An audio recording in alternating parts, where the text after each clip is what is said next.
This episode of Capes and Lunatics Sidekicks is brought to you by Spruce Audio. To get awesome headphones, go to spruceaudio.com and use coupon code SOUTHGATE to get 30% off, free shipping, and a lifetime warranty. Or you can get there through the link on our website, southgatemediagroup.com.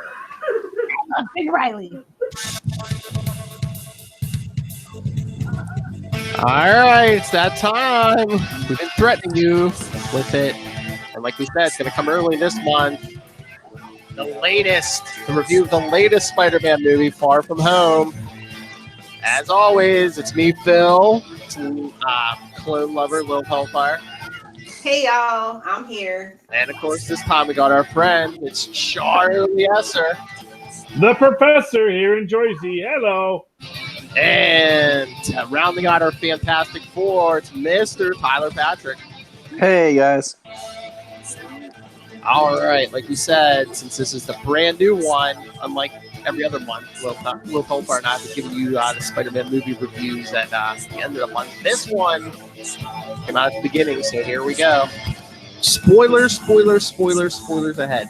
It's like so many spoilers. Spoilers, yeah.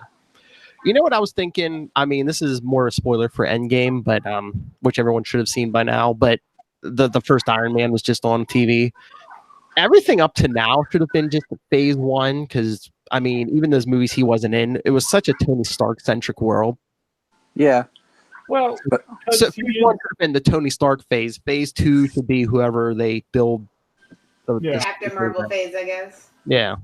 Yeah. We'll see. Peter or Carol or whoever. But that all goes to, like, they didn't know if they would what happened after the Avengers. There's been some great articles written on Collider called How the MCU Was Built, and so far they're up to just Avengers Age of Ultron.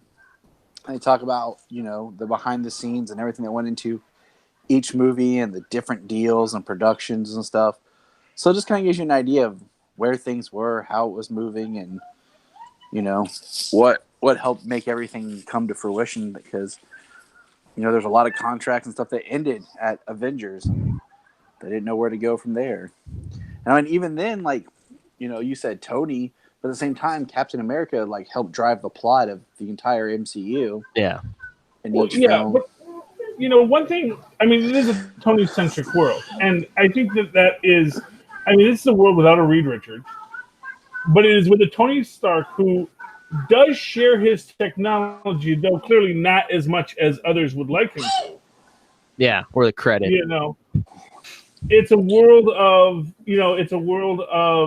holographic displays and, you know, miniature arc reactors to power things. And, you know, although it is the world outside our window, because obviously you don't want to give everyone an arc reactor in their car, because, you know, those things get into accidents. I have to imagine that the influence that man has had on this world, is insurmountable. You look at the scene when Spidey gets to make his own suit, and he's working with these displays, and they're, you know, I have to feel that these are displays that people know about. The 3D printers that they use to make the Vision, these are things people know about. These aren't just hidden in government labs somewhere. These are real things, all trademark Stark Technologies. You know? Yeah, but I think, you know, there's probably, you know, a bunch of Stark nanotech or whatever in there, you know. Yeah. Well, yeah, I mean, look, he works. Here's the thing. It's a Fury-centric world. It's a Fury-centric world? Damn straight. Which one? The whole MCU? Spoilers. Yeah. Which one? It doesn't matter. Pick your poison. It doesn't matter. Well, obviously, Fury is sort of behind the scenes trying to drive the world forward towards something. It was actually just a joke because, you know, this is the first time that, like, an actor's been in 3 movies, MCU movies in 1 year. Sam Jackson has been, so kind of stepped on my punchline, but it's okay. Well, you know what? He does tie it all together. Or maybe he doesn't, because it might have been Talos the whole time. We'll never know. Well, not in Captain Marvel, because we saw them both in the same room, but on Captain Marvel. And it wouldn't have been Talos in Infinity War, because he wouldn't have called for Captain Marvel. That's what Charlie and I were talking about, but it's like real. Maybe. Well, no, because Talos is aligned with Captain Marvel. Yeah, but the whole The point real was question is would Nick Fury give Talos access to it to be Nick Fury? And that I think is unlikely at the end of the day. I'm just gonna make it simple because I just feel like it's one of those things that after Endgame and everything, Fury went to work on something else. When Captain Marvel came back, they got talking, and then Fury went to work on something which I predict is some form of sword, is what it'll be, and then Telos just stayed on Earth as him. Well, because I'm not going to overthink it because you got to think when they got these characters and all this stuff and when stuff started happening. I mean that makes sense. That makes sense because remember the first Avengers, they're like, oh yeah, we're experimenting with this alien tech because we know we had to have Guardians coming to Earth and all this, and every time there's a bigger threat, they keep trying to step up their game. So maybe after the whole Thanos snap, we need some kind of universal. Yeah, and I mean, watching this movie, you can tell there's subtleties in Sam Jackson's performance that just make it seem like, oh, Fury's a little off his game. Oh yeah, and the big clue I was telling Charlie is when he was introducing Peter to Quentin Beck, he goes, yeah, he's from Earth, just not your Earth. They changed it from the trailer. Remember in the trailer, I think he's from our Earth. He said to Peter, he's from your Earth. Yes, well, that's because this is befitting a film about Mysterio. Marvel has been misdirecting everyone, even the toy company. And that, I think, is the most brilliant thing they did, where they intentionally had the toy companies release things with what should have been spoilers, but they weren't, because it's like, no, we just told them what to call that guy. We said, call it Hydro Man, call it Molten Man. Oh, they even threw in that red herring in the Hydro Man red herring, too. Lil, did you catch that when they were talking about Morris Bench, the sailor got, exposed or whatever, and they're so you're supposed to think, okay, the water elemental's Hydro Man, but no, not at all. I never thought it. Just the fact they had Mysterio in it. Period. I was like, oh, that's cool to use the elementals as his whole idea he's got going on. Yeah. I do want to say this, that it is interesting that if you look at Tony Stark, every villain except Thanos really is created by Tony. He creates his villains. And then in essence, Spider-Man has to pick up his slack. And in both Spider-Man movies, both villains are somehow created by Tony Stark. Yeah, but he didn't create no Loki. Yeah, he didn't create No, that's Loki. what I'm saying, but I'm just thinking about that. But that wasn't just Iron Man. But he didn't create Stein. He definitely didn't create Hydra. No, but look. Maybe Howard did. Stain comes from the Stark legacy. Whiplash comes from the Stark legacy. The villains of Iron Man 3 but in both those cases, Tony. It's Howard Stark, not Tony Stark. It's the sins of the father being revisited on the son. Exactly, and that's what happens to Peter. Vulture spins out of Damage Control, which is from Stark trying to clean up his own mess, creates a villain. And then Mysterio, for Stark, stealing his tech and pissing people off, is created. And then Peter now is cleaning up Tony's mess.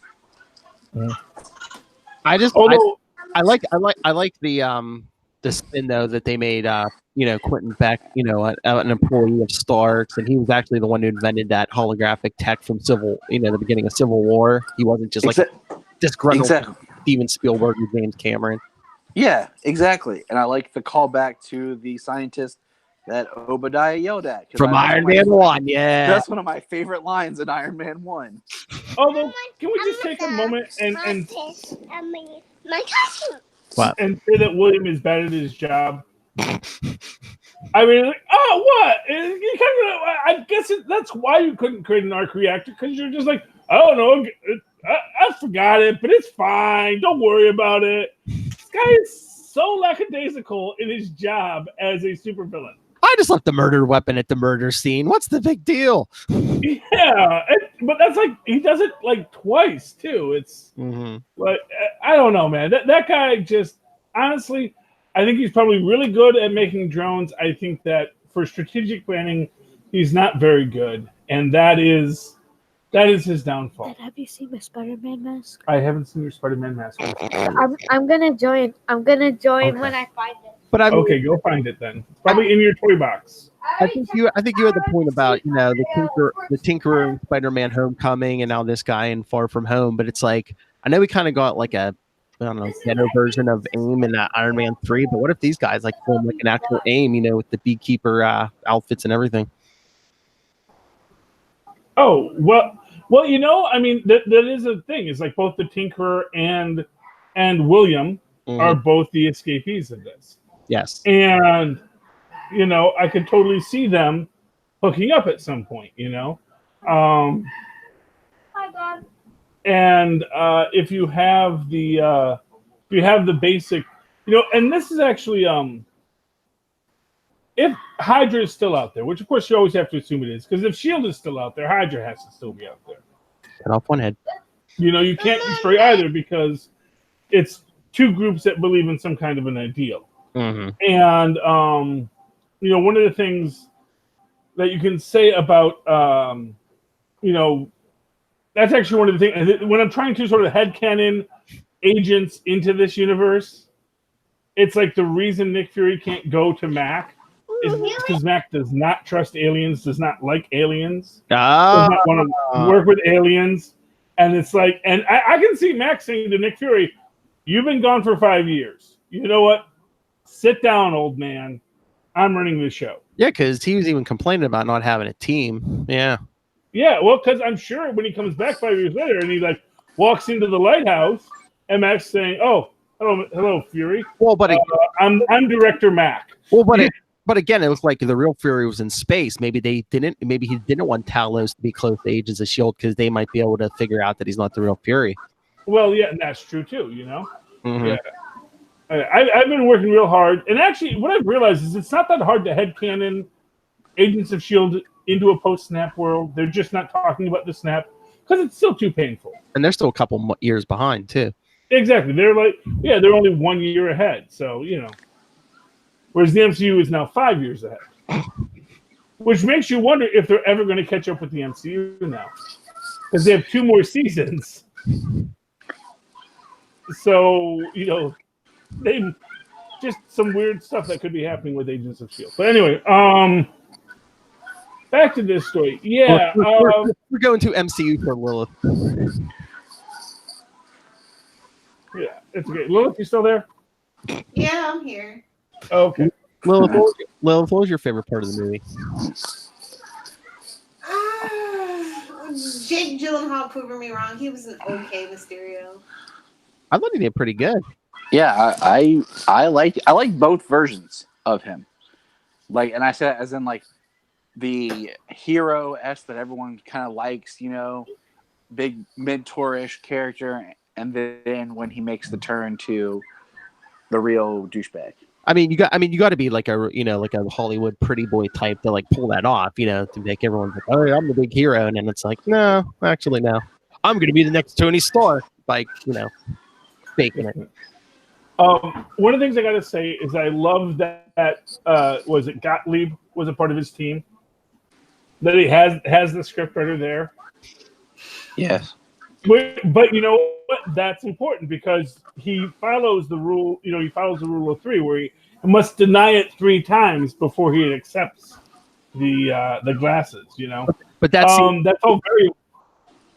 Oh, sorry. But yeah, no, that just screamed Mysterio from the comics to me. Just that whole scene in the hideout where they're like writing the whole thing, and it's like no, turn it up 50%. Yeah, more destruction. Yes. We need to rewrite that. Yeah. That's so Mysterio. He doesn't like the choreography, but you know what? Sometimes you have to go with what you got. You do know my least favorite part of the movie, though, right? What? They brought in something from the comic that I currently hate about Aunt May and her homeless situation. I was just like, oh yeah, working with the homeless and stuff. I was just like, I see what you did and I hate it. I heard it so much. I heard you screaming in the beginning of that movie, like, no, not the Feast Center. You know what Well, my what's the favorite piece? scene And it was was? actually Salvation Army. I have Which two Which you favorite should not scenes. donate to. They are monsters. Salvation Army are bad people. Sorry. I hear good and bad. I don't know.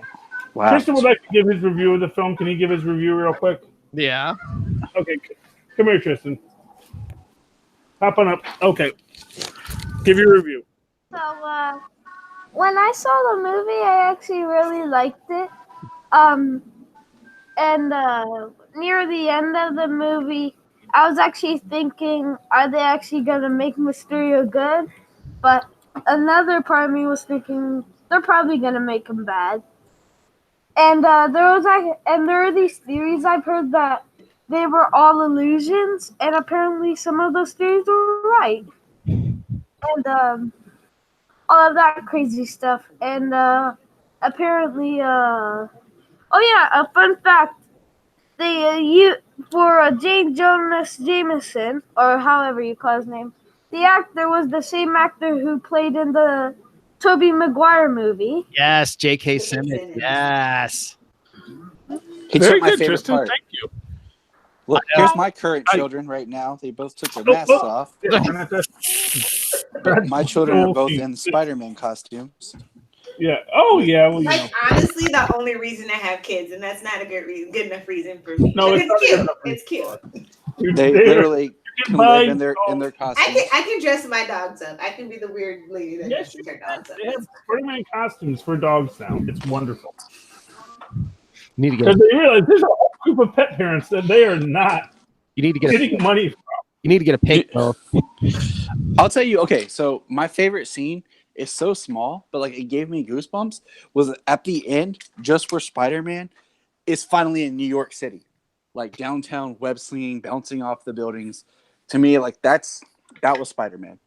And Yes. as Phil knows, like if I had to pick Marvel, my favorite Marvel character is Spider-Man. I wonder why. Red and blue. Red and blue. And that's what Lilith said to me the other night. But no, so like it's always been that character. And I think like if you look at it, and this is just kind of me talking, it's kind of like Stan Lee, maybe not, but like someone's like, hey, what if we mix Superman and Jimmy Olsen to a character? Oh, okay. Mm-hmm. And that's kind of what you get with like Peter Parker. Actually, was it more like Robin though? They were like, I forget what it was. But I'm just saying, like, it's just that's the kind of the vibe I get, from a young, like, early Peter stuff. Well, yeah, wasn't that the story where he was like, "Hey, what if we made the sidekick the hero?" Yeah. Yeah. Well, So yeah, you're kind of on the right track there. Okay, I just want to say that my daughter just put on Solomon's shoes, and they're his Spider-Man tennis shoes. So she just wants to make sure that everyone knows that she is Spider-Girl. Go Gwen! That's right. So I'm sorry, Lilith, you mispronounced May. So yeah, that is how my children roll. That is how they roll. But but Lilith, who was the first person to have a teenage person be the superhero? It was Spider-Man, wasn't it? No, Lilith, who is the person had another hit movie this year? Shazam. Was it? Captain Marvel. Yeah, Shazam? that's the first time you had a young boy become the superhero. Yeah. I mean that makes sense, but I was thinking it more in the sense of like, he is still a young boy technically, but he's in the man body. But I was thinking like just all around, always, kid. Yeah. Well, they played with it a lot in the 40s with Shazam, whether or not it was two separate people or it's just Billy in a big body. But certainly now our idea of Shazam is definitely little boy in a big body, which is disturbing in its own right. But we kind of went over it real quick. But yeah, I mean, J.K. Simmons returns as Jameson, like an older Jameson. Oh, I love that. You know what I love best about that? They let him be bald. Yes. Which reminds me of Jameson Yeah, in they changed his look. MC2. Yeah, they changed his look. Yeah, wasn't he Yeah. naturally like bald or whatever? So they probably just said, Yeah, you don't wear a wig. Yeah, that was a wig in the first one. Yeah, he's been bald since he was Skoda in Law and Order. So Mm-hmm. Wait, Trust me, don't you mean wasn't he bald and what's Oz the Christmas too, show? Yeah. Yeah, he was as Schillinger. He was bald, but he was Skoda first. So first he's Skoda, then he's Schillinger, then he's J. Jonah Jameson, where they put the little flat top on him, and then he became the drummer in that Oscar film.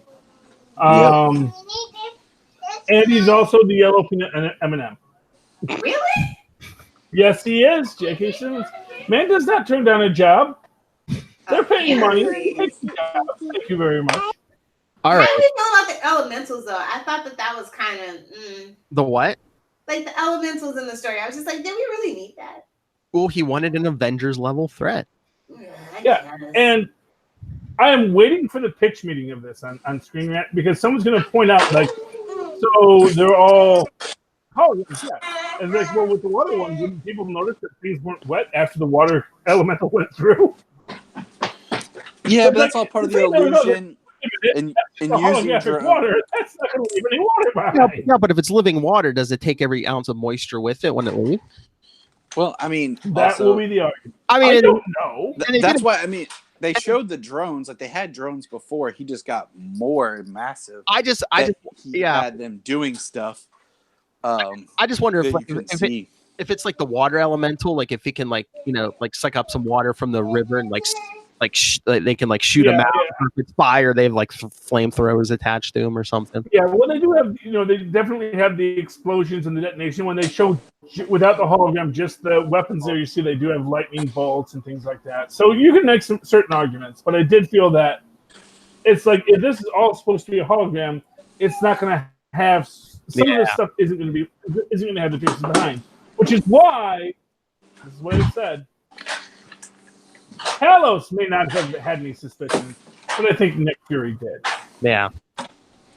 And I think, and again, that's why I think Nick Fury put Spider-Man in here, because he knows about what?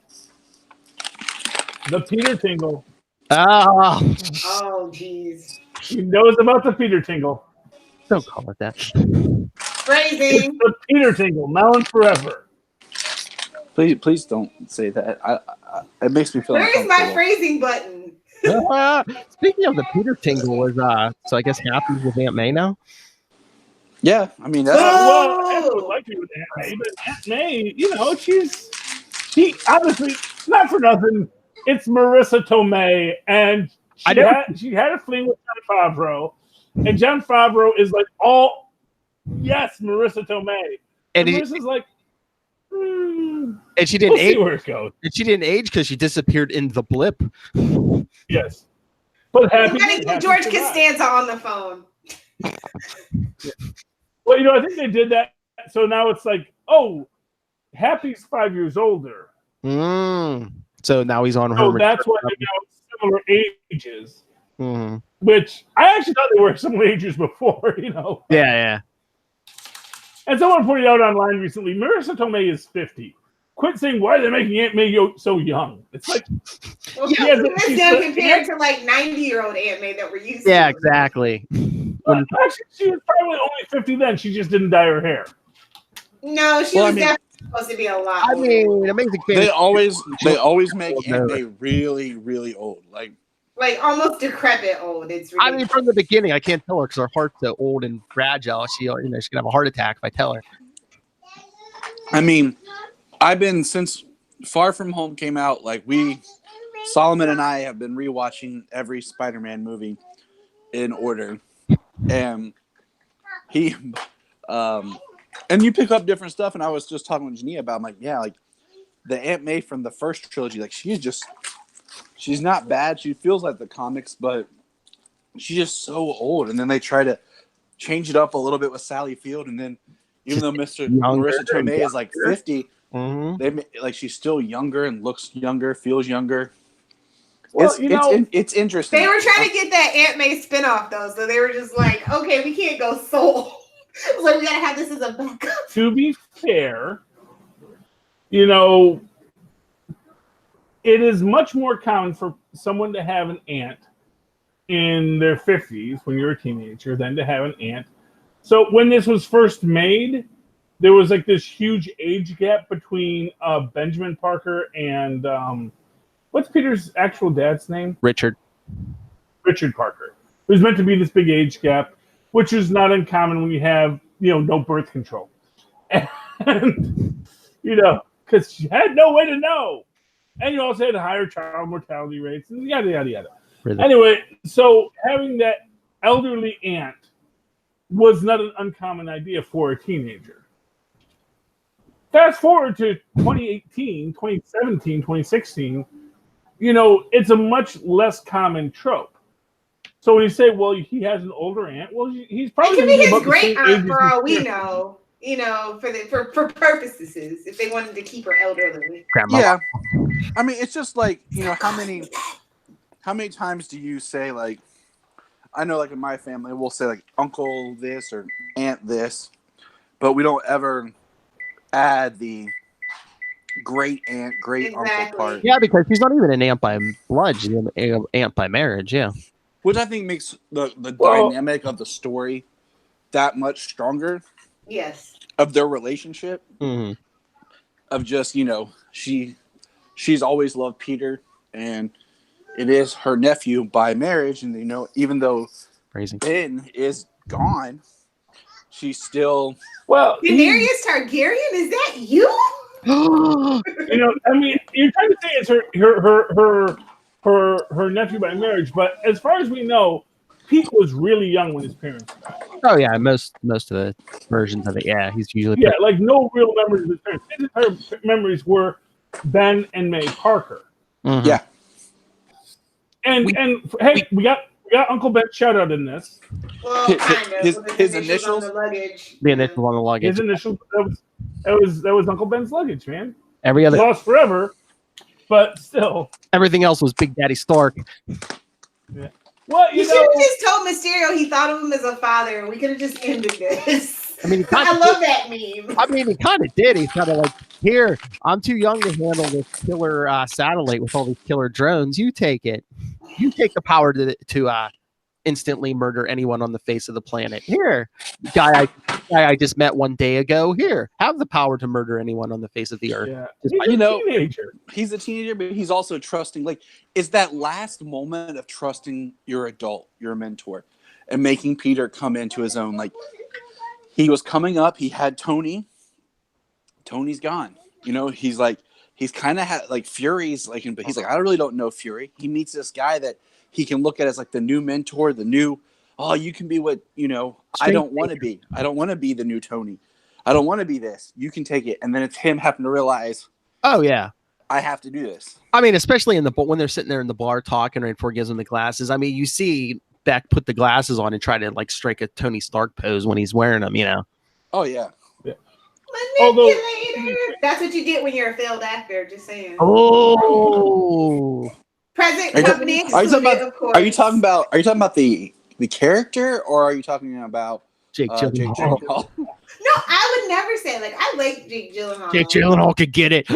Oh no, he's in person. He's kind of like very awkward and off-putting. Like, he means well. Like, I've met him a couple of times, but like, no, he can't get it in person. In film, maybe, but not in person. His sister, on the other hand, maybe put her down as a maybe. Whoa. But if you think about it, so here's a great little comparison for you. Uncle Ben, who we have never met, but here's what I'll say. Everyone say, oh, they're trashing the legacy of Uncle Ben. It's like, no, they're not. Peter is Peter because of Uncle Ben. That he doesn't talk about it every minute to the audience shouldn't take away from everything Uncle Ben gave him. Mm-hmm. Essentially, if you think it's trashing the legacy of Uncle Ben, you have no respect for the legacy of Uncle Ben. My headcanon is trashing Uncle Ben. He's Mephisto. We know that, Lilith. We know that, Lilith. We know that was Mephisto's first step in his plan to control the web of life. We know that. They were just making canon. I will shut up about it. To May Riley. All right. Okay. Okay. Here's a Marvel Comics question. All right. So Ned got with Betty Brant this movie. Does that confirm he's Ned Leeds? Yes. Yeah, Okay. he's always been Ned Leeds. So he's going to He become looks like Ed, but he is Ned Leeds. so he's Okay. going to become a reporter, and he's going to be He's gonna be a blogger because newspapers aren't a thing anymore. and a brainwashed dude for the Hobgoblin when we finally bring him in. Yes. All right. Let's see All what right. happens. I wanna They say don't something. have to do everything they did in the books. Yes, they I do. want to say something. Hmm. Okay. I'm talking about Uncle Ben and all this. Okay. I'm going to jump in from the behind the scenes guy. Okay. So I was reading different things like I always do. I guess Marvel's deal with Sony only counted for 5 pictures for Spider-Man, but Tom Holland is signed on for 6. So that means that as of right now, they could do a third Spider-Man film that doesn't include all of the Marvel-ness of the MCU. Because then it would be just a Sony production. So with that in mind, could that be a type of story and film then that focuses back on Uncle Ben? Because they can't harken back to Tony Stark. Well, I just wonder too if a part of the deal, I don't know why they would do this, but if part of the deal was they can't mention Uncle Ben, or They're trying to screw him over. Like, haha, we know the fans will riot if they don't mention Uncle Ben. No, I think a lot of it. Hey. What I feel like a lot of it has to do with is they're like Marvel approaches it as they've already gotten 2 film series where they focus all their attention on this. yeah. Let's reinvigorate. And I mean, that's kind of what they've done with Spider-Man, with kind of his origin, non-origin film, including the Tony Stark storyline, trying to move away from the classic Mary Jane and Gwen Stacy and ditching the Osborns. Well, let's be fair. and The then- live-action Osborns have not fared well. You take that back. I love my Franco. Oh my lord! Spider-Man 3 was on today on TV, and Luca wanted to watch it. Oh my lord, Lilith! I know we covered this already, but that is such a running joke. You know how many times Harry Osborn gets hit in the head in that movie? I lost track. Do you know? Yeah. Wait, hold on. That my son loves all the Spider-Man movies and will watch anything with Spider-Man. And that when we finished Spider-Man 2, and he's like, "Daddy, what's next?" I said, "Spider-Man 3." He's like, "That's the one with Venom." I said, "Yeah." He goes, "Can we just skip it and go to Spider-Man 4?" Which to I'm him, gonna tell you right Spider-Man now, 4 is the Hollywood. Amazing Spider-Man. That's just Kristen's because. favorite Venom is Topher Topher Grace. Grace. Well, I Oh. mean, that's not a huge jump in logic, considering that. Was there I'll just say this. I recently watched the Venom movie again because Jania had never seen it, and we were just like, "Oh, it's on Stars. We'll watch it, whatever." And watching it a second time, I was like, "God, this is bad." Oh, I keep seeing it in the store. I'm like, do I want to break down and buy it? I'm like, nah. It's $5, son. No, I haven't seen it for $5. When it's $5 or something, sure. Yeah, maybe 5. But if they still want like 15 for it, I'm like, nah, it's okay. Or it comes, Well, some collection. But I mean, just watching it the first time, I was like, "Oh, okay, it wasn't great, but I But enjoyed no, this." it was a pure Sony product. So it's just like we were all Exactly. braced. Oh, it didn't totally poop the bed. Okay, it's a win, Sony. And then Into the Spider-Verse comes out, and everybody's like, "You could have done so much better." Yeah, I mean, Well, they and did all, so much. all I'm, better into all the I'm Spider-Man. saying is, the fact that right now Marvel is basically making these movies kind of with/for Sony. Like, hey, we're gonna do something great with your Spider-Man. We're gonna change the status quo. First one, big jump with Aunt May finding out. I know that happens later in the comics, but that's not something that most audience members who know Spider-Man through film are going to know. So to them, it's like, wow, that's different. You've changed something in the story. And then with the end of this film, with the outing Spider-Man completely, Yeah. you've changed the status quo again into a new area. By also taking him on this European trip, you've changed things. And that's what these Marvel Spider-Man films have done, because they're like, we need to change and make it fresh. This is the and we need to put our brand, our style on it, and move away from what Sony has done now twice. Oh, the minute he got outed at the end there to the whole world, I was just thinking, paging Mephisto. Mephisto. Literally, I was No. like, one more day. Or was this his Tony Stark moment? Well, think he would crumble under that pressure. Here's what I'll say. There's two ways you can take it. One is, after the retro are done, you can bring in, you can do the, what? I'm Peter Parker, but here is Spider-Man, and it's Daredevil in a suit. Or it's Ben Riley. Or it's a scroll. Come on, people. They just brought Oh back yeah. Skrulls. Oh yeah. Oh, just throw in, like, Nick Fury. Yeah. What is it? Okay. You But know, no, I think Or he has control of those drones, that all those holographic technologies. I mean, I think it makes for a very interesting movie of Peter having to basically point out and play that I'm not Spider-Man. Like, he has to try to convince everyone he's not. Or does he just fess up to it and say, yeah? Because, I mean, that's one thing about the MCU. If you think about it, movie-wise, we're not getting into TV. But, like, the heroes live openly. That's been discussed. Like, everyone knows Steve Rogers, Captain America, Iron Man. You know who he is. Most all these heroes don't have secret identities. Okay? But then Spider-Man, he does. He does. And now they're taking him into that MCU where he, like the others, does now not have a secret identity. They're just doing it for one movie, just so they're going to open up in the next movie, and like Ned using it to like date supermodels. Yeah, I'm Spider-Man's friend. Yeah. Well, what it is apparently what I was reading, they wanted to have him outed by the end of it. That was like a selling point, that they knew they wanted to have him outed eventually. And so this is where we're at. Now, are they going to put the genie back in the bottle? Are they going to have him embrace it and just move into Avengers Tower or Avengers whatever? Not for nothing. It's in Fury's best interest for everyone to know Peter is Spider-Man, just to have that control over him. Now, here's the interesting thing. Here's one thing I'm going to say right now. I think the end credit scene is actually paving the way for Secret Invasion. Oh, maybe, yeah. I do want to say this real quick. Real Yeah. quick. I think let's just say Marvel's MCU Secret Invasion. Let's not use that term too much, because we all know how there's the comic book Age of Ultron, there's the movie. There's the Infinity War.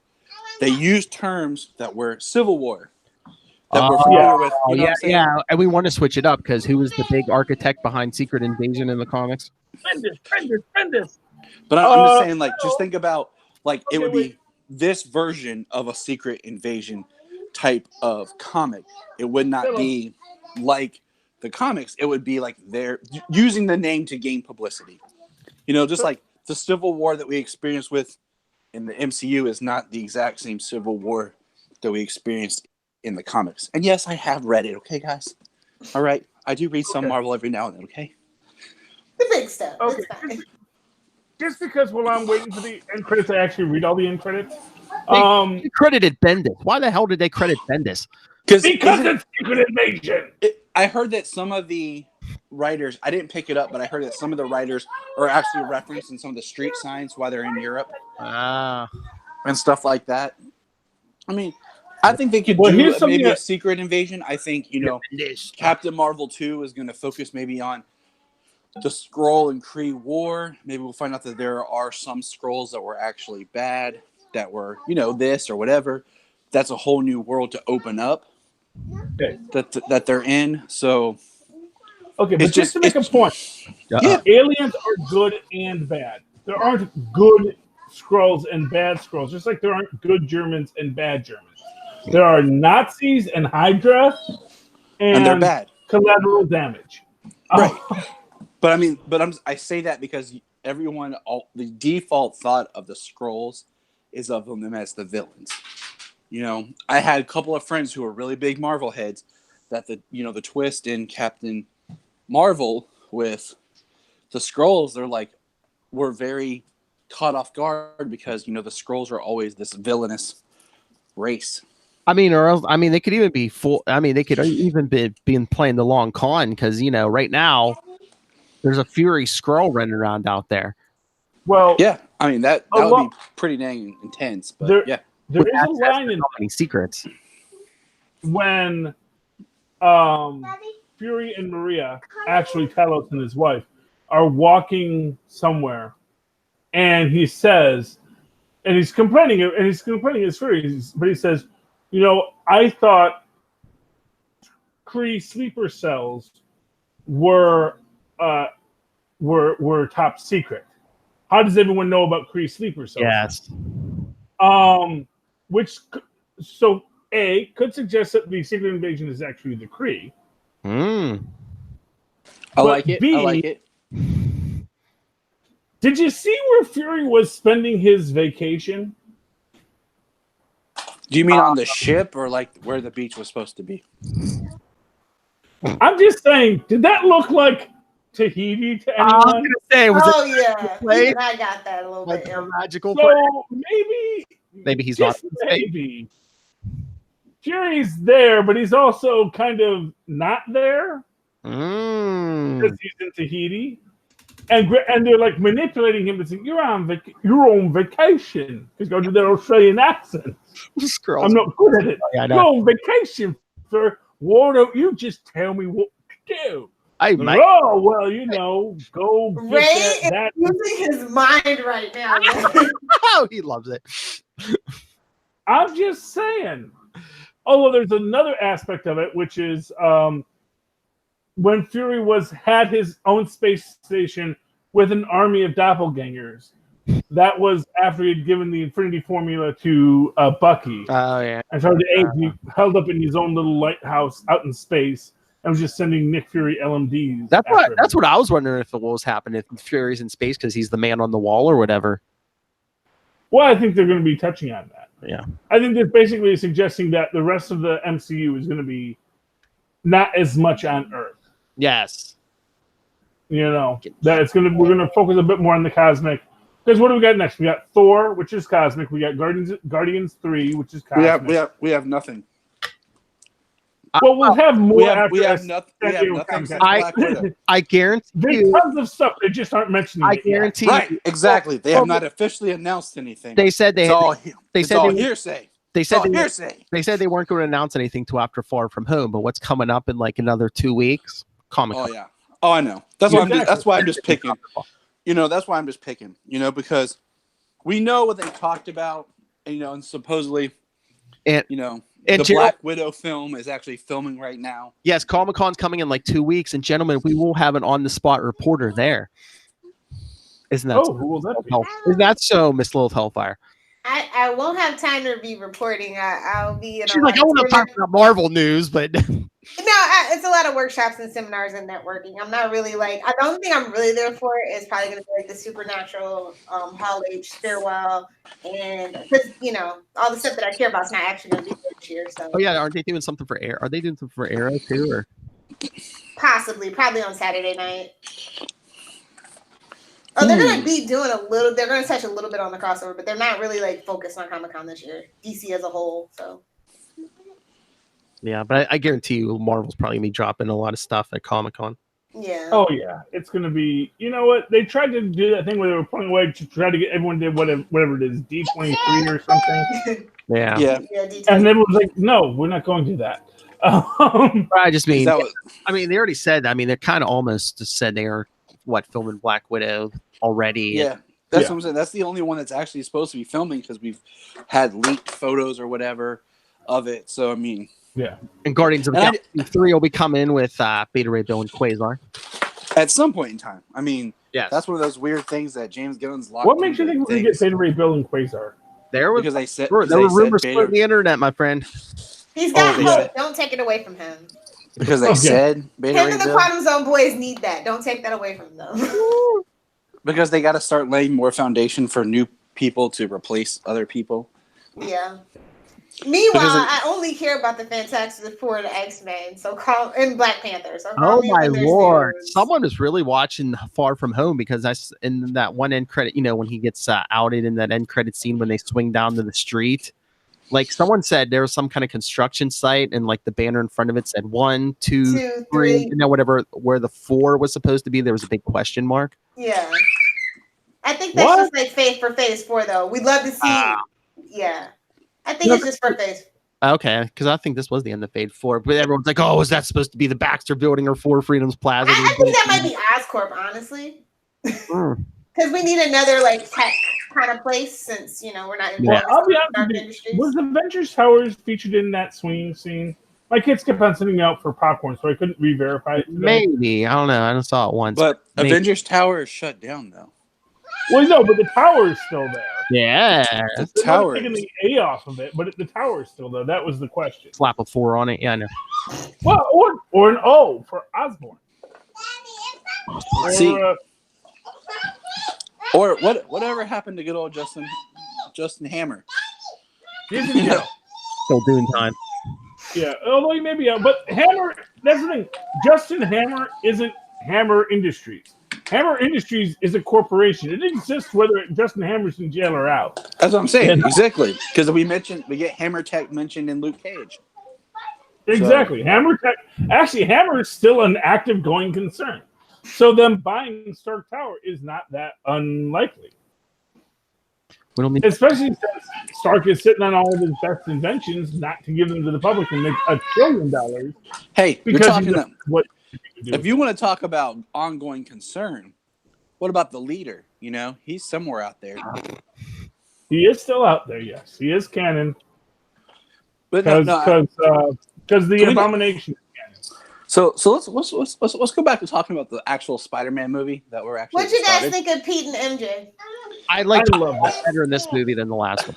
That's my exact saying. That's what I told Jania after we saw it. I said, I liked her better in this movie than I did the last one. I still hate that they're going to call her MJ.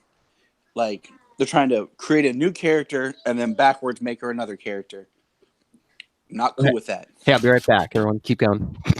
Yeah, no, I'm totally cool with Zendaya MJ. First off, it's like, okay, it's a Her name's teenager. Michelle. Yeah, And exactly. here's the thing. Her name's They're Michelle. writing teenagers. Here's the thing. If you did MJ as a high school student, the way they did her in the original comics, it is such a kind of weird bombshell kind of character that you're going to be uncomfortable by it. I'm just going to say that right now. Like if you had I agree, because my friend and I had a conversation yesterday about if you did Mary Jane Watson. I'm going to use a lot of real names here because I hate abbreviations right now. But if you did Mary Jane Watson, she would exactly be that kind of bombshell knockout character that's almost like would catch Peter and everyone off guard. Like she needs to like wow everybody. And that kind of character can be difficult. Now this MJ Michelle hybrid we got, and I'm saying MJ, like I'm not going to use that term because I'm going to discern these two characters here. Like I said, Michelle is a new construct of a character. Yes, she is. And it's a way. You see, I guess for me, because that's the thing. It's like what. Here's what I'm going to say.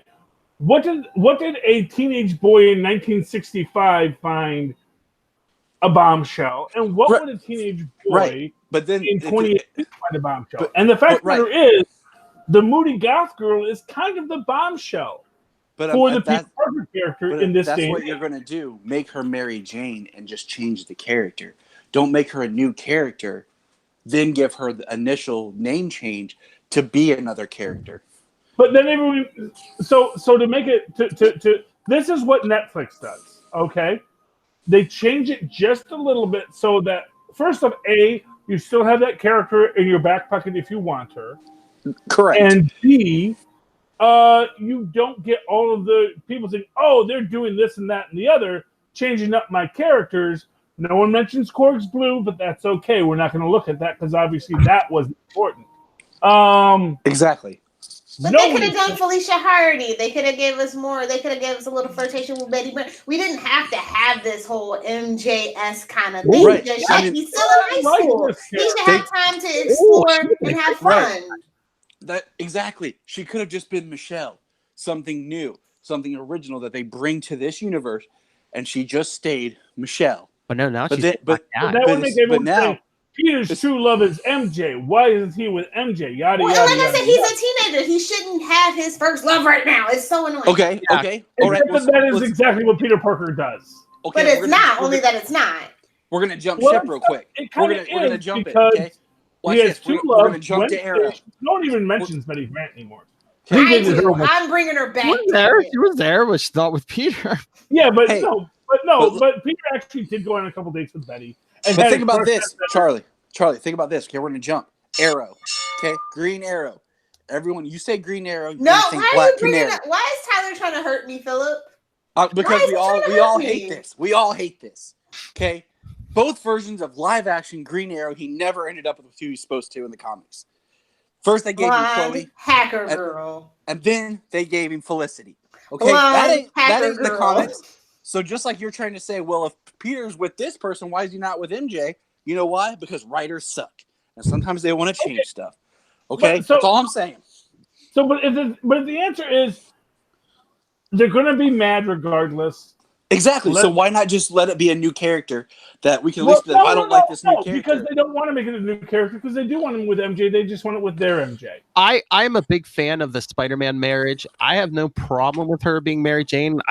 Like I No, I'm no, not saying she's that not it Mary did have Jane. to happen right She's now. Michelle. I was going to say that's Phil. that's my only problem. I thought she did a lot better this movie, but I think they pulled the trigger too early on that character. That's the only problem I have. She's not No. Mary Jane. That's what I'm trying to discern. She's not Mary Jane. She is a character named Michelle that now takes the nickname of MJ. So they're playing it safe by not having to call her Mary Jane and make her Mary Jane, but she can still be MJ. Yeah, but can they go Okay. full? Can they go full Mary Jane? Even is there a thing with Sony where they're just like, No, there's no thing with anything. well, The no, writers on this. I just mean did Disney maybe do this to their like, oh no, so Disney can claim this is an original character. This is our character. That's true.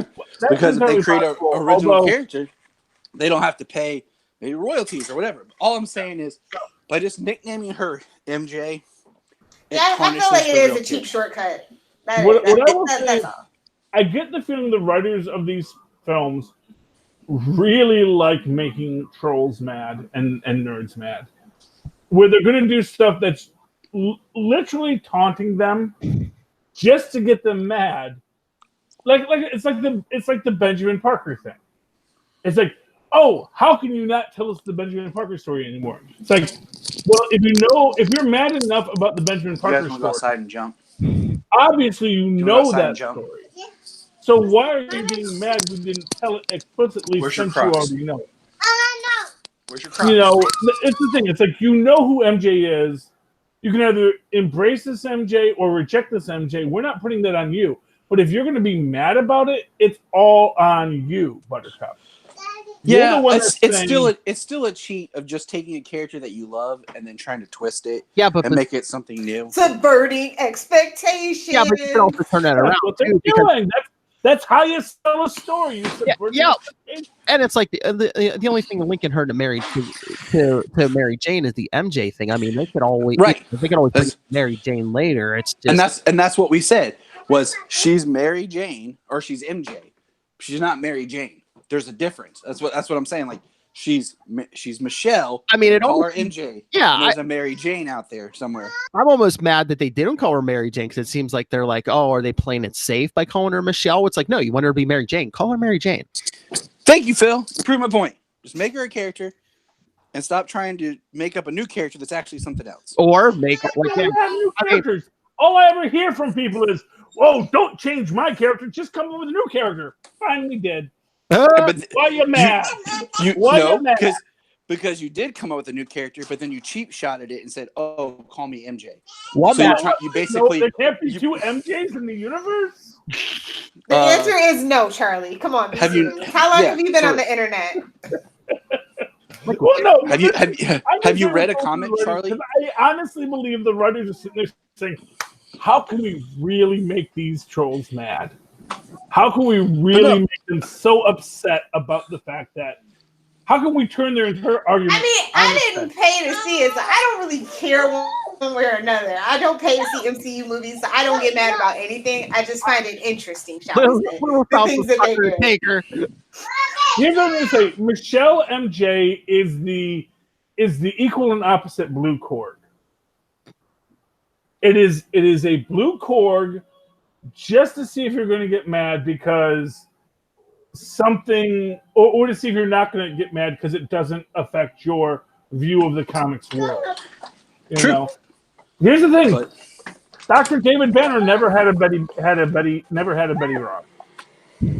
Still a good series, still a good story, still everything great, and yet, you know, if you had a black lady named Betty Ross, people would get mad. You know, I'm just saying. Is this a Nike reference? I'm just saying there's this effort to. I get the feeling that the people at Marvel are so sick of trolls that they are actively doing things to say, let's just make some little tweak and see if you really see how mad we can get this group of people that is a small group but very loud. See how loud we can get them to scream. You know what gets me? Gwyneth Paltrow wasn't even a real redhead. Yeah. Yeah. You know what gets me is that we keep talking about everything but the movie. So okay. I really like it was a pretty straightforward movie, and honestly, it went by like pretty fast. I felt like it wasn't that much to it, honestly.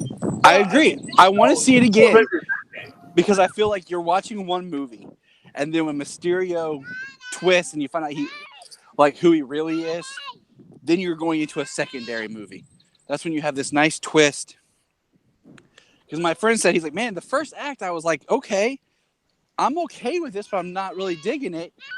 But he's like, but then when Mysterio actually reveals himself, he's like, I loved it when we got into the illusions. So I'd really like to watch it again.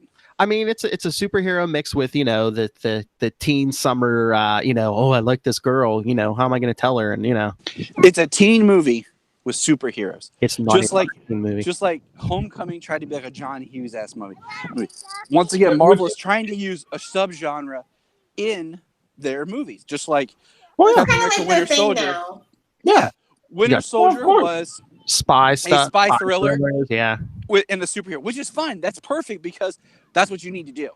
That's how people freshen up. They make it a different genre every time. Yeah, and not for nothing. That's exactly what Spider-Man always was in the beginning. Oh yeah, yeah. Yeah, I mean, and it still is. It's still a romance comic with punching. I said this to my friend the other day. I was like, I find it funny that when I was in high school, the Spider-Man I get is an adult. You know, coming out of high school into like right out of the gate into college, and it's an adult. And I'm like, okay. Then I'm in college. I'm an adult, and the Spider-Man I get is, hey, I'm in high school, but really I'm jumping to out of high school. But I shouldn't be in high school and then now I am a older adult, and the Spider-Man I get is finally where it should be as a teenager, and I'm like, man, I'm an adult. Well, I get it. I get it this time because they're going to milk that. They're going to milk Tom Holland Spider-Man for as long as they can. Oh yeah. They're like, we got him young. We got him to like. Didn't they say almost like he's like under a 9-picture deal total now, or like they are changing it or renegotiating? I don't know, but like it's going to be very interesting to see because they can do a lot with that character. Or the Spider-Man curse could hit. Who knows? No, Who knows? Anything could happen. I mean, he's right now he's at 2 solo films, so he's tied with Garfield, but he's been in more films than as Spider-Man than any of them with 5. In 3 years, he'd been in 5 movies as Spider-Man, so he's on a good track. Wrap it up, Philip. Is that what you're trying to say? Gelman has struck again, people. No, I'm on my phone. I'm trying to look up the box office. I was at 158 million. I want to say yes, that's what I saw. I want to say something like that. It's number one. It's either 150 or maybe 185. I don't know. I might have flipped numbers. I do that sometimes. And it's been out since Tuesday, so it should be pretty. That's when Solomon and I went and saw it. He was so pumped. Yeah, 185. I guess. He had on all his Spider-Man gear, like socks, underwear, T-shirt, pants, shoes, Spider-Man costume. Mask. Globally, it's at 580 million right now. Yep. And it's been out for a week. Not even a week yet. Well, yeah. Well, globally, it's saying 10 days, but yeah, it's Yeah. at 180 million. What I'll say is Friday, I was in a packed theater for the matinee. Today, and it was the Dolby showing. It was literally the first showing at 9:30. It was kind of a sparse theater, but then again, it's 9:30 a.m. On a Sunday. Dolby, buy up. Oh, in fun Elizabeth fact. Theater. This is the first, I think, one of the first movies, Marvel movies specifically, that's like built for the new IMAX 190 ratio. Yeah, I read that too. I thought that was interesting.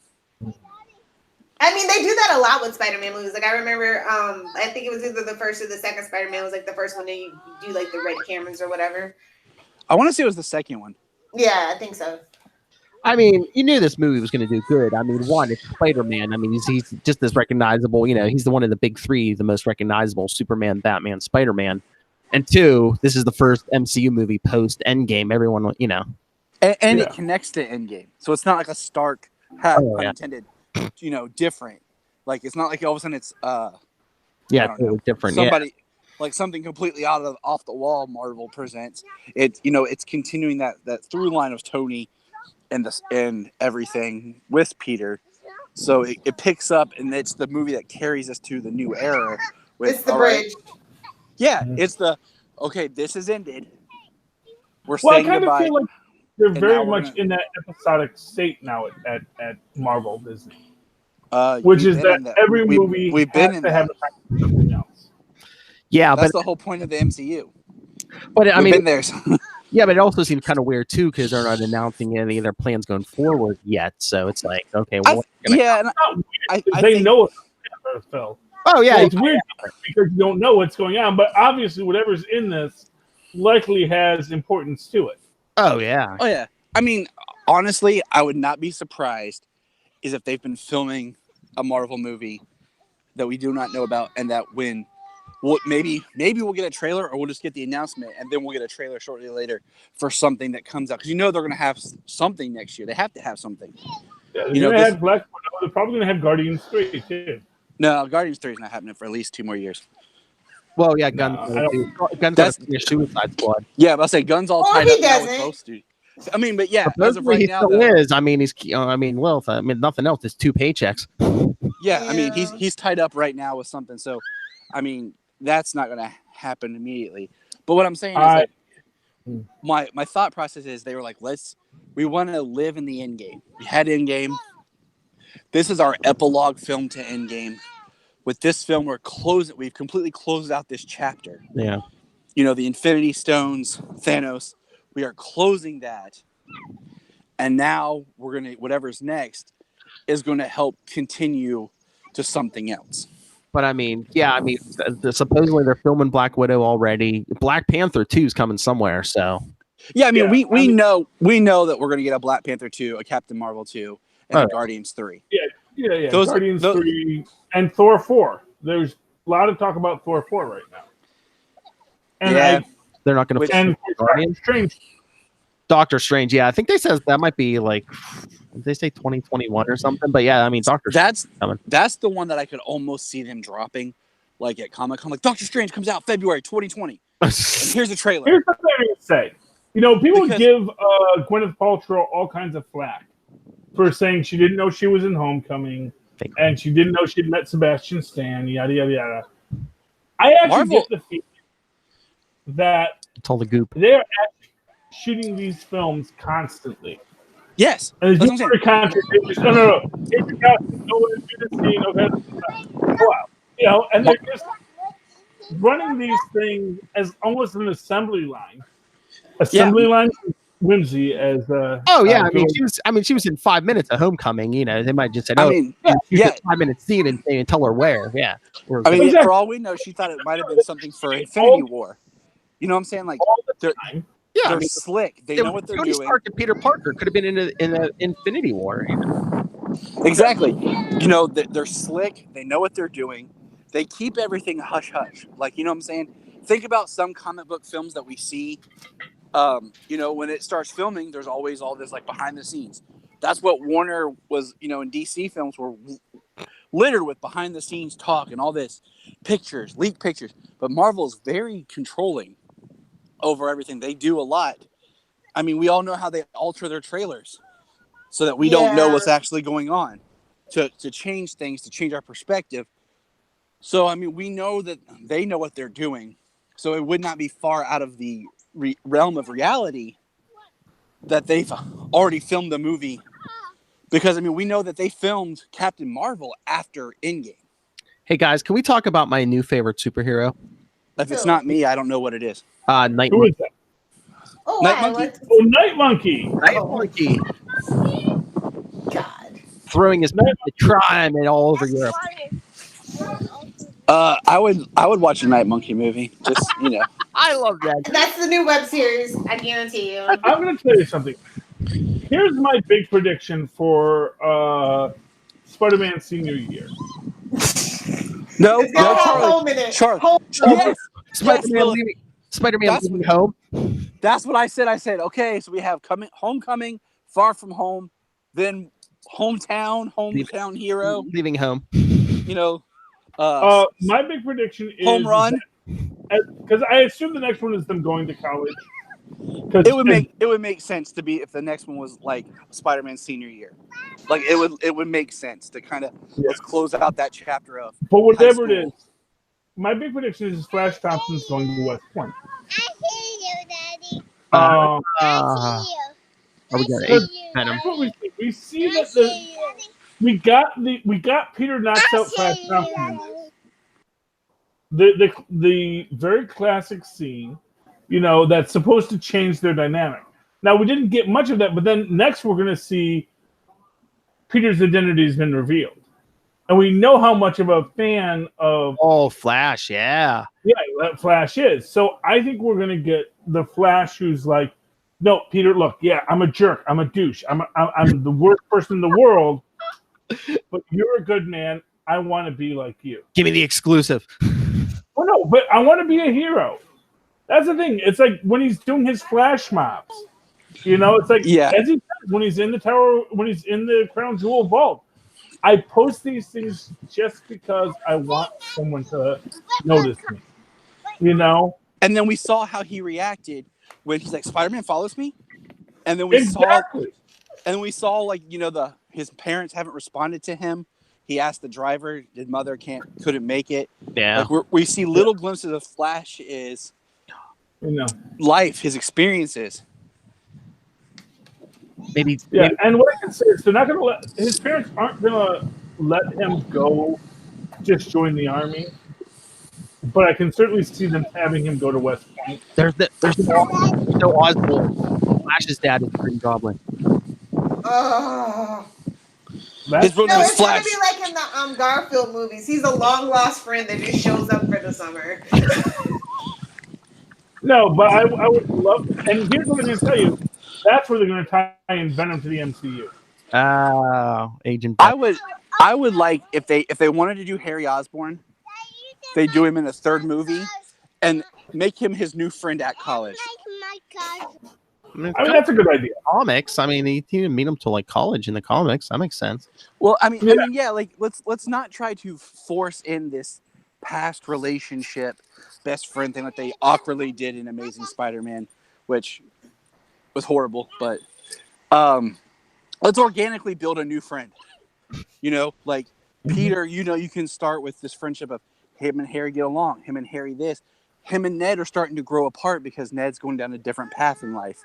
Kind of use that as this chapter changing, like we all experience in real life when, we have our best friends in high school, maybe some we still keep in touch with.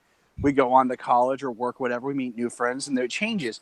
Let that kind of be something in Peter's life where him, it's like kind of saying goodbye to Ned and bringing in this new best friend. And Michelle.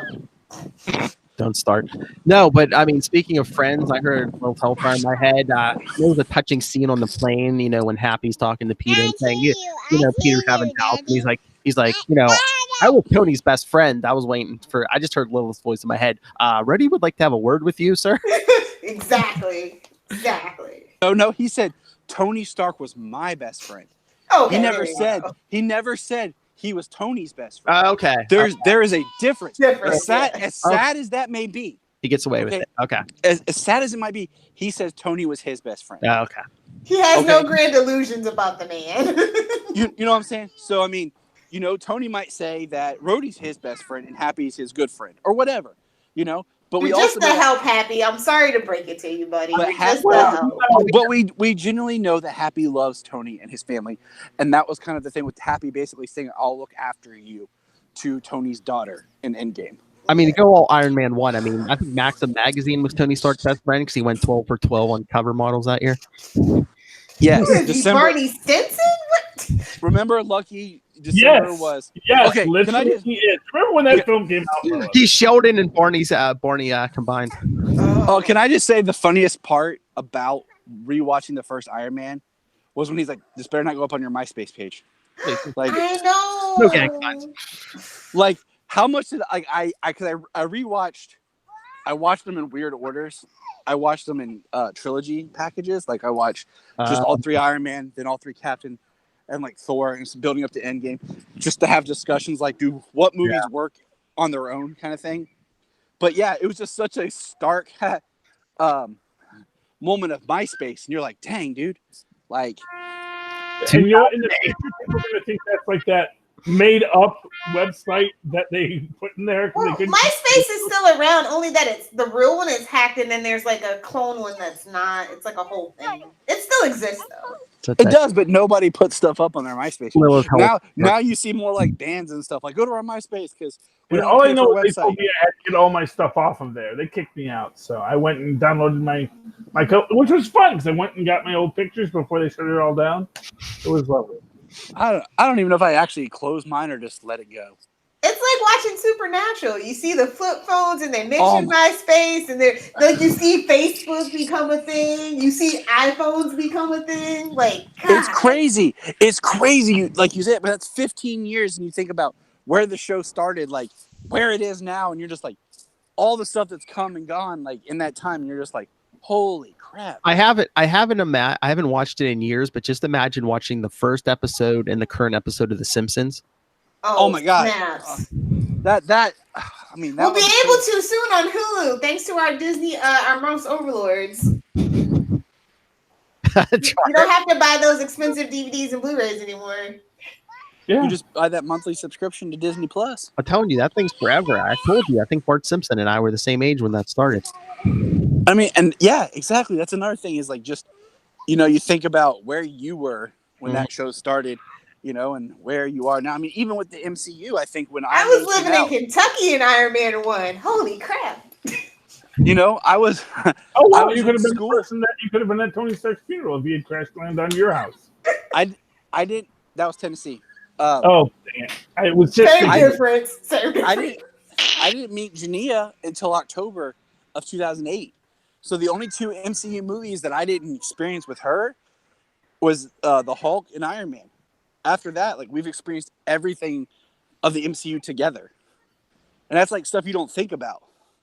So you like stop and like, wow, you know, Oh, like, yeah. how, It was how like, my kid loves Spider-Man. He loves, you know, Captain America and stuff. And I'm like, wow, he wasn't even born when the first ones came out. oh no, I mean, the first Iron Man came out like 2 or 3 weeks before me and Danielle moved in together, and I was like, hey, here, gonna watch this little Iron Man movie. Now she, you know, wants to go to every movie. yeah, it was a Did good she movie. like Far From Home? How did she feel? Yeah, I think she liked it. I mean, especially, you know, Spider-Man's not one of her favorite characters, but yeah, she liked it. I think the acting of Tom Holland, you know, impressed her more than the actual character of Spider-Man. I'm just gonna start a new hashtag: Tom Holland for James Bond. Let's get it going. Let's just. I mean, everybody wants to reboot their franchise to babies and teens. Why not? Exactly. Let's just make Tom Holland the I new don't think James you can Bond. do James Bond babies though. Why are James Bond Jr., who's a 90s kid. Oh, Lilith. Technically, James it was his Bond. uncle, but whatever. James Yeah, Bond Jr. chases I around the James world. Because it's like you don't name the child of after your brother and call him James Bond. It is wrong unless Yes. your brother provided something into the mix. That's all I'm saying. Yes. We never really got the full backstory. All Charlie, right. So just Okay, so here's my question. Again, I mean, I saw the trailer for the 20th time. Why is Idris Elba not the new James Bond? Why is he in? you know why. Why is James he- Bond You know franchise what? will Why not is- Why progress. is he in Fast and Furious 37 or whatever? And Okay, You shut here's your why, mouth Phil. about the Fast Phil. and Furious franchise. Phil, here you go. Okay, it's called a paycheck. Yeah. That you can get this massive paycheck and Sure. royalties and all this fun stuff that comes I with being this franchise and having a name. Then you can go on and lobby your other stuff. And I think the main reason that he's not the James Bond is because Daniel Craig said, "Oh, I'll come back and do another one." And who was clamoring for that? Bring back Pierce Brosnan, damn it. oh man, Pierce Brosnan can get it. I don't That's know if my we need James the- Bond. the That's the Pierce James Brosnan Bond I grew up with. Here, Lilith. Here. You can keep your Daltons and your Connerys, damn it. Whoa. All right. Is there anything else about this Spider-Man movie we didn't talk about? Oh yeah. Okay. I love The Easter necklace. eggs were so cool. They're very subtle. I like that. I like the Crusher necklace. Hogan win $100. Did you see that? No, I missed I that. I like the In teachers the talking scene about with which the is tape when they're at the homeless shelter. Yeah. There's a placard up in the back, and I just saw it today. It's like, oh, And like I said, there was that, Crusher Hogan, yeah. $100 with to stay in the ring. And like I said, there was that news report about more spent, because we're also thinking Water I Island, mean, Hydro Man. so those are my. DaisyBugle.net. Okay, hey, hold on. I want to ask something because I'm not as well versed in Spider-Man as me, but the guy that the agent, quote unquote, of S.H.I.E.L.D. they picked to drive the bus, Dimitri, yes. isn't that the same name as Chameleon? Yes, that's why I was like, is Fury going to be the Chameleon? Okay, so I couldn't remember. I couldn't remember for sure. His real name? His first name is Dimitri, yeah. Yes, Well, who did Conrad. you know his first name was Dimitri? I mean, Yeah, I know. is that canon? This could be Dimitri. That's. As far Well, as although I actually was thinking that Dimitri could be a Skrull. Exactly. Either- Or yeah. do they create some sort of technology from the scrolls that allows shape-shifting? Well, actually, because here's the thing: that team we see 3 people on that team. Dimitri, There's a anyway. 4th person we see, the blonde lady, but for all we know, that's Talos' wife. Because For all we know, that's secretly Emma Frost, but she was clothed too much. I'm sorry, what? So for all we know, that could have been Emma Frost, but she had on too many clothes for all that. Oh! Well, Emma Frost wasn't. We don't have the rights to her yet. And they're certainly not going to let Sony touch any mutants. That much I can guarantee. Touch it. But no, so Well, really, yeah, it that was could my be a question. team of 3 people. were they all Skrulls or just those two? I think they were all 3 Skrulls. Because when you go to that base that Fury's on vacation in Tahiti, it's all Skrulls. Oh yeah, and you were saying about Tahiti. Remember, the Skrulls have that brain probe thing. Remember Captain Marvel movie? Oh, hey, wasn't Tahiti? It wasn't yeah, Tahiti yeah. supposed. Oh, well, everyone has that. I know. That's an Agents of S.H.I.E.L.D. I 5 years earlier now. But So wasn't it's Tahiti where Coulson was supposedly went, and that's where he was healed? yes. That's the point. yeah. It wasn't true. That's the point, Tyler. But yeah, Tahiti. Yeah, so there is the possibility that the Skrulls and the Kree are both secretly invading Earth. Because Earth's a And- magical place. The Skrulls are utilizing Nick Fury for this, Mm. which again gives another reason not to bring in Captain Marvel, because the Skrulls Solo. very happy that Captain Marvel saved them from the Kree, but quite frankly, they got their own agendas. They got their own things to do. Could be cool. Big Like it. Charlie, big if true. Bigly, well, get your mother Skrulls off my mother planet. What I was gonna need have that to to happen. We have to see what Avengers 5 looks like. Wait, no. No, Lil? The new Yeah, I Avengers was gonna say 5. they're gonna start renumbering it at some point, like the comic books, right? Well, technically, Well, they've it's gonna never. be Avengers 5. It's going to be Hey, Hawkeye, technically- Black Widow, Technically, they never Sam- put a number on Sam it. Wilson, Captain They never- America, They never More numbered them. Hawkeye. That's all I care about. Yeah, that's They what it's me. never- Hawkeye, not Hawkeye and Black Widow. Hawkeye, Scarlet Witch, Yeah. Hey, they never numbered Sam them. Captain, and Spider-Man. They never numbered them. That was their loophole. You know, it's Avengers, and in foreign countries, it's Avengers Assemble. It's Age of Ultron, Infinity War, Endgame. They've never numbered them, so they don't have to worry about renumbering. They just keep going and give them new subtitles. And they all just show up in other movies anyway, like Civil War. Yeah. Yeah, but there will be Poor an Captain Avengers America never really got his own movie. because they got to get the band back together. Because you can see right now we're in that state where we have to get the band back together. You Or know? let's just make a new band. Let's make a Mission Man band, if you will. If anybody remembers And that's the thing is they have to restructure, reorganize, and create basically the new Avengers. Like who's the new core team? You know who's going to do this or what?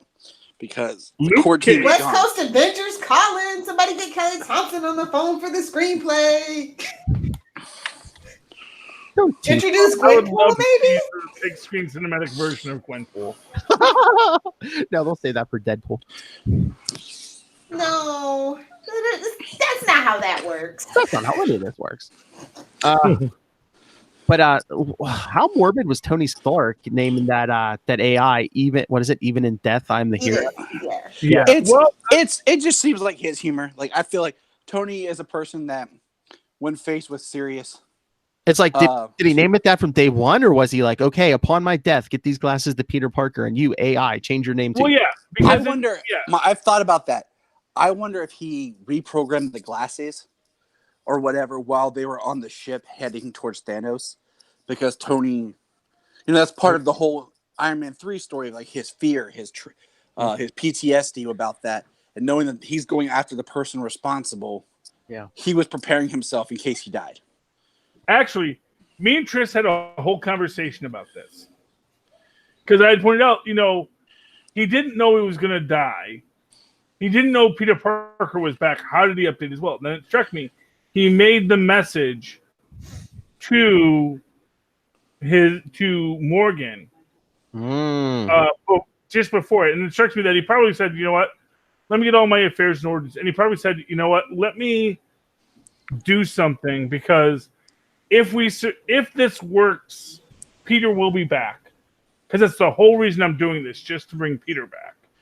I mean, I think Tony is a man of contingency plans. Oh, yeah, true. Because he could have programmed it for Peter and Morgan. So it's like, hey, if everyone comes back, those glasses go to Peter. If I don't make it, if we fail, I don't think giving those to a 5-year-old child would be a good idea. well, no, I'm not saying you give them But the now. Tony is That's how you having a get bad life bright decision. for Philip. Yeah, but again, you can give them the pepper and say, hey, or give these to her on her 18th birthday. Yes, like he said. Well, yeah, but I mean, I don't know if Pepper. I don't know. Pepper just always seemed like she didn't want it. Well, Yeah, Gwen Pepper's Sparkle didn't want Pepper. it either, but if you're gonna put logic on this, At least Peter's already a hero in the world, well, yes, that's why Peter is his default. Yeah.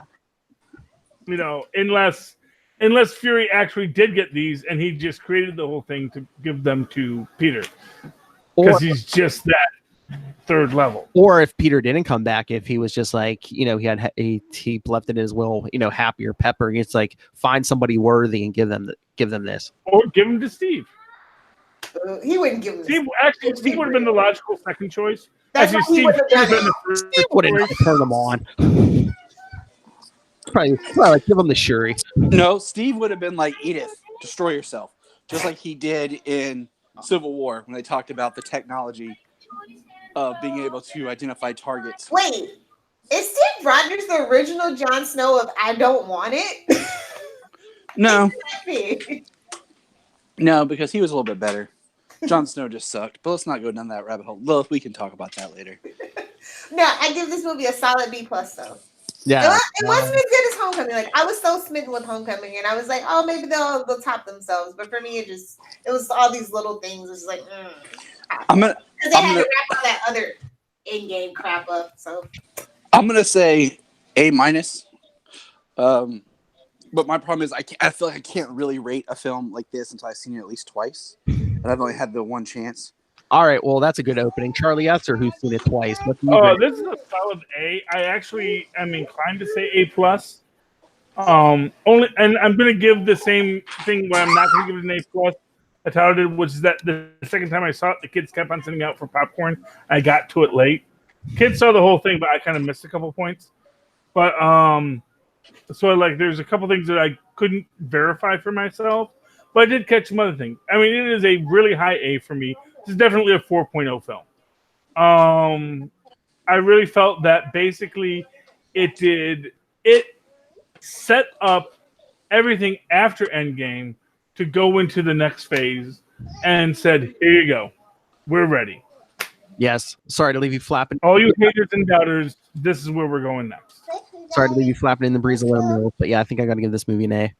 That's fine. Yeah. I don't care. I feel how I feel and I stand in my truth. I don't care. I know. That's fine. I really liked this movie, and I really enjoyed it, and I walked out. I was happy. Solomon had a great time. But, for me to... It didn't drag. It had a story. Yeah, it didn't drag. It was fun. It was upbeat. And sometimes, I think if you're going to have fun with a character, Spider-Man's, the perfect comic character to have fun with. You can have seriousness, but he's also a very fun person. They changed Mysterio a little bit, but I bought it. I like what it they still did. Works. Yeah. You know what I'm saying? I feel like it still was true enough to the actual character, that it worked. And they kind of they made him a team, and I feel like by doing the characters like a multiple team type thing, this one made more sense than say when they try to screw us over with the Mandarin. But what I can say is this is something I was talking to Tristan and John about on the ride home. It's like, look, when these stories were written, circuses were a thing. Yeah. So you can have a character whose backstory was he was in the circus. And kids today have never been to a circus. They don't know what a circus is. Maybe they know it's that weird sex French circus they do in Las Vegas. Oh yeah. That, that's Olé. Not for kids. But when you ask who would Quentin Beck be today, the idea is, it'd be a holographics engineer working for Tony Stark. That makes absolute perfect sense. And then they kept it with the same basic motivation: is no one respects what we do. They just want someone with a cape and laser beams. But I told you before any of us even saw that movie, I said it's going to be Mysterio, Master of Illusion, and he summed it up perfectly. People will believe anything in a post-snap world or a post-blip world, whatever you want to call it. Yeah, I hate that they call it the blip too. It's just come on. Well, I mean, I understand where it kind of would originate from. Someone just start trending, we blipped, we disappeared, because not everyone realized it was a snap that he actually did it. Yeah, but I still think it's kind of a blip because also everyone came back. Yeah, it's a blip on the radar. Yeah, exactly. It's it was just a weird thing that happened, and they're calling it the blip, and that's just sort of it was because officially Marvel says it was the decimation. And what it is, they were calling it decimation. The new guy, when they call him a blip, so I was just like, ugh. Yeah, they were calling it the decimation in Endgame, but by now we're calling it the blip because it wasn't a decimation. Everyone came back. I just love it. I just love the Aunt May story. She's like, yeah, when I came back into the apartment, the family who was living there now, the wife thought I was the mistress. The grandmother thought I was a ghost. I actually love the teacher's thing. My wife actually didn't get snapped. She just ran off with her. That was just perfect because anyone that watched Law and Order, and when they deal with great tragedies, they always have someone trying to scam it. Yeah, there were so many scams after 9/11 because that was a big story. 9/11. She actually came back 6 months later or whatever. Yeah, because it was a free pass. You could walk away, and everyone just assumed that's what happened. I wonder how many murders happened. What, on 9/11? No. Oh, during the... Oh yeah. Oh yeah. They just blipped away. The web just snapped. Don't know what happened to her. Or my husband just snapped. He snapped 5 times. Seriously, I mean, Yeah. who could argue it? All right. And half the police are gone, so who has time to investigate? So, are we ever going to get another Stanley cameo or like anything? You know, they filmed a bunch of them, so it's just No, like, actually, as it turns out, that was all a lie. no. Yes, the last one he filmed was Captain Marvel and Endgame. Oh, that's I'm so surprised. sad. I honestly don't think. I don't know why they just didn't have him like walk across a green screen. Well, at the time, like towards Captain Marvel, he was in pretty bad shape. Or just, Yeah, and I get or just the feeling have that him was- sit in front of a green screen and then just insert the same shot in every movie of like him Well- just sitting like outside or sitting in the background somewhere. Like it's just the same kind of like you're like a Where's Waldo? Like you're just Why looking why for can't we just get Stanley Easter eggs every movie now? You know, like a poster somewhere. Hey, the I think Stanley. that's what we're gonna have to do at this point. Oh, Well, I think they might do those. You know what it is like, and here's what it is right now it's a little raw. Yeah. And they're kind of in this spot where like, do we want to? So like Netflix never had Stan Lee. They just had a Stan Lee picture or poster everywhere. Yeah. Which was always lovely. After Stan Lee died, it becomes a much more complex question. How do we give honor to this guy who was the consummate huckster, who would love to have his face? The guy did a Teen Titans Go cameo. You know, he just loves the cameos. You know, You know, you think he would have put something like that in his will, like Robin Williams did, about how people couldn't use his likeness or his image or his name for profit for 5 well, years. I after honestly his death think and stuff like that there was, Unless he did that, maybe he said, you know, you got to wait a certain amount of time. or he just wasn't in a position. Yeah. He wasn't in a position to do, and he wasn't thinking of that. Yeah. You know, here's the thing. I'm always of two minds with the Stan Lee story. Is I do feel that there were people taking advantage, but I also feel that he was a participant in that because I feel he was the kind of guy. I have to hustle. Oh yeah. He believed in what, you know, the Elders of the Universe theory, that, you know, I just need that all-consuming passion. So long as I'm hustling, I'm still alive. I'll still continue to live. And I mean, And- maybe he's just the greatest showman alive, but I believed he loved the product too. Yeah. Well, of course he did. And he loved the product. He loved the hustle. He loved keeping busy, which is what they say you should do. And for what it's worth, the guy lived to be 96. So, you know, or 98. God knows how old he was. You know, if he's even still dead, I haven't seen a body yet. That's all I'm saying. Conspiracy. He's on an island with Elvis and Tupac. It's fine. You know, he met that lady with the Egyptian stuff that Bruce Willis did. And They froze him. no, he took the drink, and then you get to live forever. Yeah, But then you have to also be dead. with the fizzy you know? lifting drinks, you know, where No, you fly to the top with Willy Wonka. Didn't they? But am I the only one who saw Death Becomes Her? Probably. It's been a long time. I It's been thi- a long. I think I heard if you pay enough money, they'll like shoot your ashes into space. They should do that with Stan Lee. It's actually not that expensive. Yeah. Not that I looked into it or anything, so I'm aware. Look, I don't want my ashes thrown into space. I just want to be put in a helicopter in a Superman costume and pushed out, and just recreate the ending of Superman Returns, where I'm just falling to Earth. That's how I want my body to be. I believe Okay? there's laws against that, Philip. Unless you're, or Tyler, unless you're in international waters. If you're I in didn't say international where. waters, I Barry, didn't let's say see. where. it's the land that law forgot. I didn't say where, Charlie. I just said that's what I There want to you do. go. Oh hell yeah! Internet Fair enough, waters. Tyler. Fair. All right, are we done? Yes. Philip, the truth is we are never done because I we know. can just continually find something else to talk about. I know, but Especially because I miss you guys and I don't get to talk enough. So when I'm here, I got to make sure my points are heard valid because I have 2 active children right now who are climbing on me still. So those blonde children, even though you Have- wife are dark-haired people, I don't know where they came from. have you ever seen Hotel Transylvania? No, Okay. Has anybody in this conversation seen it? Yeah. I've actively avoided it. Dang it, people. I can't make a joke now. Oh, So. well, some of our listeners may have. Well, I'm saying is sometimes, even though I have just 2 kids, I always feel like Wayne the werewolf, where his kids are just always climbing all over him and pulling on him and everything. Like, I just have 2, not a whole, horde of kids, but they're always on me and won't let me go. I have good news for you, Taylor. In about, I don't know, how old are your kids? 4 and 2. Okay. soon about oh man, yeah, you're in the rough spot there. Yep. I'll But be a like while. That's eight cool. and in about 8 years, they'll barely talk to you anymore, and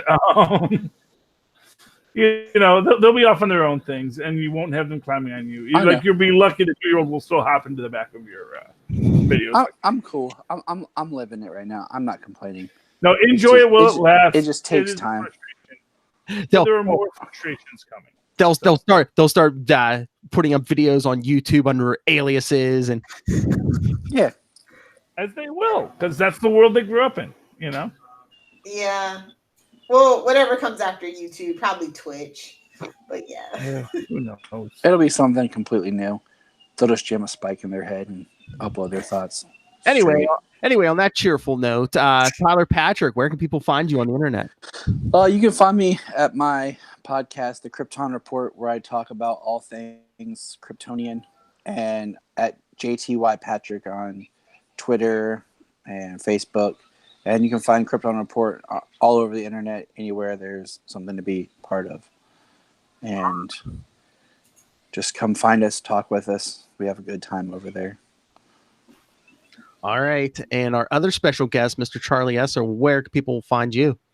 Wow. If you'd like to send me their old past email where Miles and Piles once stay that, you can do so at superconnectivityblog@gmail.com. That's superconnectivityblog, all one word, at gmail.com. Of course, follow me on the Twitters. I live tweet Agents of S.H.I.E.L.D. and other shows like Cloak and Dagger or The Good Place or The Orville when they come back.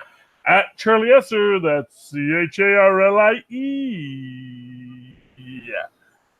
ESSER. Look for the 2 E's in the middle. For quality. Bing. All right. And you hear it here every week, but Miss Lilith Hellfire, where can people find you? If you want to talk your love of clones and all things Spider-Man related, you can find me on Twitter at Lilith Hellfire.